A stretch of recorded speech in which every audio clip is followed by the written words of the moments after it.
आज अगर 77 MP BJP में SC ST बैठे हैं, अगर आज ही रोड से हट जाएं तो मोदी जी का ये धर्म आस्था तोड़िया बंद हो जाती। लेकिन ये हरामखोर लोग हैं जो हमारे समाज के साथ गद्दारी कर रहे हैं। हम तो राजनीति आरक्षण के खिलाफ हैं। सबसे खतरनाक कैंसर ये दलित नेता जो जा रहे हैं वो बन गए हैं हमारे। तो इस गणतंत्र का हमारे को नहीं है, गणतंत्र उनके लिए। अगर हमारी आज़ादी असली है 17 अगस्त 1932, जो हमें कम्युनल वार्ड मिला था वो आज तक नहीं मिला। अब कम्युनल वार्ड पे हमें समता मूलन देश बनाना था, वो नहीं बना। तो हमारे लिए 15 अगस्त नहीं है, हमारे लिए 17 अगस्त 1932 है। तो मोदी सरकार नारा दे रही है कि सबका साथ, सबका विकास, सबका विश्वास, और क्या चाहिए सर आपको? वो सबका साथ है तभी तो जीत रहा है, लेकिन विकास सिर्फ सवर्ण और पूंजीपतियों को हो रहा, वो भी जो विदेशी गुजराती हैं। देखिए जितने अंबानी, अंडानी, अंधानी, ललवानी, मधवानी, सुखवानी, सुखीजा, मखीजा, धमीजा, ममीजा, ये सब ईरानी हैं, उसमें मोदी भी हैं। तो जितने विदेशी हैं उनकी तो आज़ादी है, वो तो बल्ले बल्ले हो गए। और बाकी यहाँ का जो पहले गुलाम थे दलित जिनको कह रहे हो, आज भी वो गुलाम हैं। किनके? इनके। सर राष्ट्रपति हैं देश में, महिला राष्ट्रपति, ये सब दिखावा के लिए। देखिए जो अंधभक्त है, जो मानसिक गुलाम है, देखिए राष्ट्रपति बन गया वो बड़ी बात नहीं है हमारे लिए। हमारे लिए है कि कौन समाज हित के लिए काम कर रहा है। जो मंदिर में झाड़ू लगा रहा है, जब पत्थर का जो झाड़ू लगा रहा है वो देश को ही पत्थर बना देगा। जो अपने समाज के लिए जन्म भर कुछ नहीं करी, तो आज राष्ट्रपति बन के कुछ कर लेंगे? कुछ नहीं करेंगे। इतना ऊंचा पद है सर, वहाँ पहुँच गई हैं द्रौपदी मुर्मू। वो उसी मुर्गों को बैठाए थे, उसी मुर्गों को। देखो चमार एक्ट्रोसिटी लेके बहुत जग गए थे। रामनाथ कोविंद को राष्ट्रपति बनाया गया था कि चमारों का अधिकार को शोषण किया जाए, और आंख मूंद करके रामनाथ कोविंद हर बिल पे साइन करते रहे, क्योंकि वो आरएसएस का गुलाम थे, आरएसएस का संघ चलाते थे। उसी तरह से मुर्मू भी एक आदिवासी नाम के तो ठीक हैं, लेकिन वो आरएसएस संघ का संचालक हैं। वो आरएसएस का वो आरएसएस संघ चलाती हैं। इसलिए जितने ब्राह्मणवाद गुलामी है, वो दलित हैं वो अलग चीज़ है, और जो ब्राह्मणवाद गुलाम है उसको हम दलित में नहीं गिनती करता हूँ। वो दलित का सबसे बड़ा कैंसर हैं, सबसे बड़े कैंसर हैं। सर आप जैसे जो लोग हैं, जो इंटेलेक्चुअल हैं, जो बुद्धिस्ट हैं या जो दलित हैं, वो हमेशा संघ को निशाने पर लेते हैं, या ब्राह्मणों को निशाने पे क्यों लेते हैं सर आप? ब्राह्मण इसलिए कि ब्राह्मणों ने जो हमारी मानसिक अपनी व्यवस्था को बरकरार रखने के लिए हमें जो नीच से नीच स्तर का दर्जा दे करके हमें जो गुलाम बनाया हुआ है कि हम कितनों बड़ा विद्वान हो जाएं या कितने बड़े समझदार हो जाएं, लेकिन हम वही कहलाएंगे क्या? दलित। अरे ये दलित। जब अंबेडकर जैसे आदमी को कोई मान सम्मान नहीं दिए तो हम लोगों का क्या औकात है?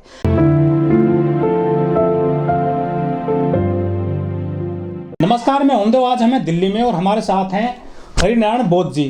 हरिनारायण बोध जी द बुद्धिस्ट टाइम्स के सहायक संपादक हैं, और इनसे हम बात करेंगे गणतंत्र दिवस पर। सर गणतंत्र दिवस की आपको पहले तो शुभकामनाएं। आपको भी गणतंत्र दिवस का बहुत बहुत शुभकामनाएं। सर हमारे देश को आज़ाद हुए 75 साल हो चुके हैं। जो दलितों की स्थिति है हमारे देश में, उनको कहाँ देखते हैं सर आज आप देश में? देखिए देश तो आज़ाद हो गया, लेकिन आज तक दलित, आदिवासी, मुसलमान आज़ाद नहीं हुए हैं। ये आज़ाद सिर्फ 10% सवर्ण हुए हैं। कहाँ कमी रह गई है? कमी इसलिए रह गई कि 1950 में 26 जनवरी 1950 में जब संविधान लागू हुआ तो संविधान का सवर्णों ने दुरुपयोग कर दिया। दुरुपयोग क्या किया? इनके आज़ादी अंग्रेज़ों के तहत इस माध्यम से मिला था, और दलितों के लिए अंबेडकर ने अलग से राज्य मांगा, अलग से व्यवस्था मांगा, तो उनको कम्युनल वार्ड मिला। लेकिन वो कम्युनल वार्ड ख़त्म करके गांधी गुट, सवर्ण गुट, नेहरू गुट, ये सब मिल करके कहा कि नहीं, ये कम्युनल वार्ड को आप ख़त्म करें और हम लोग 10 साल में देश में समता मूलन बना दिया जाएगा। आज मोदी जी कह रहे हैं कि 81 करोड़ लोगों को हम मुफ्त राशन दे रहा हूँ। पूछो कि अपने घर से दे रहे हैं जब संविधान बना था तो इसमें बाकायदे ये चीज़ है कि किसी भी क्षेत्र में अगर कोई गरीब भूखा मरता है तो वो मर्डर केस में आता है, उसके खिलाफ जिला कलेक्टर और उस क्षेत्र के एमएलए एमपी पे मर्डर केस लागू होता है।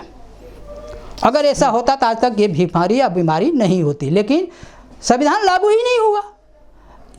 नंगे पैर आते हैं और 5 साल में करोड़पति बन जाते हैं। करोड़पति बनने के लिए तो ये निधि फंड लागू कर दिए। निधि फंड में से 40% सीधा एमपी अपने घर में रख लेता है। वार्षिक बजट सरकार का, उसमें जो दलितों के लिए आवंटन होता है धन, वो हिस्सा नहीं पहुंच पाता उनके हिस्से में। जो बजट पास होता है उसमें से एक है SC ST special equipment budget. वो स्पेशल इक्विपमेंट बजट इसलिए है कि उन गरीबों को शिक्षा और रोजगार दिया जाए, लेकिन वो पैसा रोडों में, नालियों में, धर्म में, मंदिरों में खर्च होता है। उन बेचारों को पता ही नहीं है। और हमारे सांसद जो भी पार्लियामेंट में जा रहे हैं वो सारे के सारे गुलामों को ये लोग टिकट देते हैं कि गुलाम आए हमारी गुलामी करे, कभी अपने समाज के बारे में न बोले। अब वही आज हो रहा है। तो संविधान तो सिर्फ संयुक्त राष्ट्र में मेंबर रहने के लिए ये बना दिया गया था कि संविधान बाबा साहब बनाए बहुत बढ़िया। संविधान में बाकायदे लिखा हुआ है कि जो भी राजनीति में आता है 5 साल के बाद उसकी संपत्ति का इंक्वायरी हो। अगर 2 नंबर की संपत्ति अगर उसके पास मिलता है तो संपत्ति को नेशनलाइज कर दिया जाए और उसको सदा के लिए राजनीति से बेदखल कर दिया जाए। लेकिन गांधी तो चले गए, नेहरू, श्यामा प्रसाद मुखर्जी, राजेंद्र प्रसाद, ये लोग इतना घोर अत्याचार किया कि इस पे ब्राह्मणवाद व्यवस्था को ही लागू करने के लिए संविधान के कोई आर्टिकल लागू नहीं किए। जिससे ब्राह्मणवाद को सुविधा था वही आर्टिकलों को लागू किए और वही चल रहे हैं। नहीं तो आर्टिकल 19 से पहली से लेकर के अगर आर्टिकल 34 तक का लागू कर दिए होते तो आज ये समाज में न दलित रह गया होता, न गरीब रह जाता, न गरीबी रह जाती। लेकिन सर 2022 में 2 बड़ी घटना घटी। एक तो मूंछ रखने पर राजस्थान में वो जितेंद्र मेघवाल को मार दिया जातिवादी गुंडों ने। एक घटना राजस्थान में और घटी, जो इंद्र मेघवाल को घड़े से पानी पीने पर टीचर के द्वारा इतना मारा कि उसकी मौत हो गई। सर ऐसी घटना होती है हमारे देश में, स्पेशली राजस्थान, मध्य प्रदेश, झारखंड, ये जो ऐसे राज्य हैं जिनको बीमारू राज्य कहा जाता है, यहाँ क्या दलित वाकई में अभी गुलाम है? क्या वो आज़ाद नहीं हुआ है? ये जिस क्षेत्र का नाम ले रहे हैं, जिस स्टेट का नाम ले रहे हैं, उसका एक ही चीज़ मेन मुद्दा है, उनके अंदर में जब तक ब्राह्मण धर्म की मानसिक गुलामी नहीं निकलेगी तो ये मारेंगे नहीं। तो इनकी क्या हिम्मत है हाथ लगा देने का? इनकी क्या हिम्मत है हाथ लगा देने का?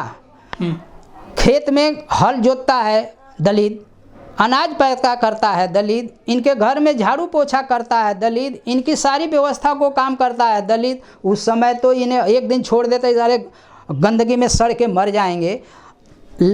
तो हमें को समझना है कि सारे काम हम कर रहे हैं। तो ये पानी छूने से इनके क्या मटका बनाया कुम्हार, पानी सार्वजनिक चीज़ है, प्राकृतिक है, तो इनका क्या छुआ गया? ये मानसिक गुलामी है। अगर ये मानसिक गुलामी को जिस दिन ओबीसी एससी एसटी निकाल दे कि ब्राह्मण ही सबसे यहाँ ब्राह्मणवाद ही सबसे बड़ा कैंसर बीमारी है, इसको पतन करो देश आज़ाद के लिए, देश विकास के लिए, तभी होगा। नहीं तो सारी यूनिवर्सिटी चौपट हो गई, सारा ये रोजगार ख़त्म हो गया।